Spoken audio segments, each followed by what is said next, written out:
आपण अनेक वर्ष संगमनेरचे आमदार राहिलात, 9व्या निवडणुकीला सामोरे जात होता आणि तुमचा पराभव झाला. काय कारण आहे तसं? नाही, ठीक आहे, काय कारण ते कारण पाहता येईल, हे करता येईल, त्याच्याबद्दल काही वाद नाही. पुढे दोष असतील तर दूर आम्ही करतो नाही. एक तर आहे की 40 वर्ष लोकांनी मला आमदार म्हणून स्वीकारलं, खूप चांगल्या संधी मिळालेल्या आहे. या जनतेचा तर मी आभारच मानतो आहे. आता कुठं काय नेमकं घडलेलं आहे, हे जे मी संसाधनांचा वापर हे जे म्हणतो, ती पद्धत आमच्या या तालुक्यामध्ये कधी नव्हती. निनाळ पद्धतीचा जो वापर झाला, ती पद्धत नवीनच वापर झालेला आहे. या सगळ्या गोष्टीचा परिणाम आहे, परंतु आम्ही आमचे काही असेल दोष तर ते दूर करण्याचा प्रयत्न करू. असं आहे की जेव्हा संपूर्ण महाराष्ट्रातच एक लाट म्हणूनच ही गोष्ट आलेली होती. एवढा मोठा बहुमत म्हणजे त्यांना जे मिळतं आहे, याला कारण मीमांसा तर करता येईलच आपल्याला. काय कशाचा परिणाम कोणतं कर्तृत्व यांनी दाखवलं का इतकं मिळावं.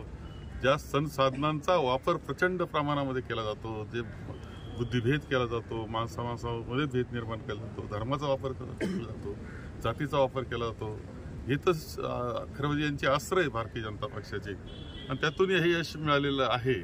त्यामुळे खरं लोकशाहीला अभिप्रेत यश हे नाही. विरोधी पक्ष नेता सुद्धा होऊ शकत नाही असं संख्याबळ कुठेतरी आघाडीकडे दिसते आणि याला जबाबदार कुठेतरी महायुतीनेच सगळे हे.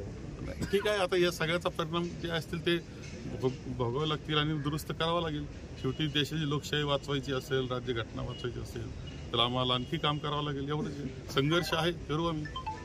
लोकसभेला पेक्षा त्यांनी जी कशा पद्धतीने परतवली असं मानता येईल, आणि त्याकरता कोणत्या साधनांचा वापर केला, कशा पद्धतीनं इलेक्शन 1.5 महिना पुढं लोटलं गेलं, त्याच्यामध्ये जाहिरातीचा कार्यक्रम किती मोठ्या प्रमाणावर होता, पानाच्या पानं जाहिरात होत्या. टीव्हीवर आपण पाहिलं असेल किती जाहिराती, म्हणजे बातमी द्यायला वेळ नव्हता, जाहिराती ऐकावं लागत होत्या त्यांच्या. ही परिस्थिती आपण सगळ्यांनी पाहिलेली.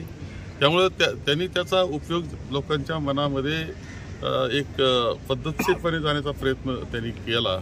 म्हणजे त्यांनी कोणताही रोजगाराच्या प्रश्नावर ते बोललेले नाहीत, ना ते महागाईच्या प्रश्न बोलले, ना शेतकऱ्याचे प्रश्न सोडवण्याच्या बाबतीत बोलले, ना सोयाबीनला कसा बाजार देणार हे सांगितलं.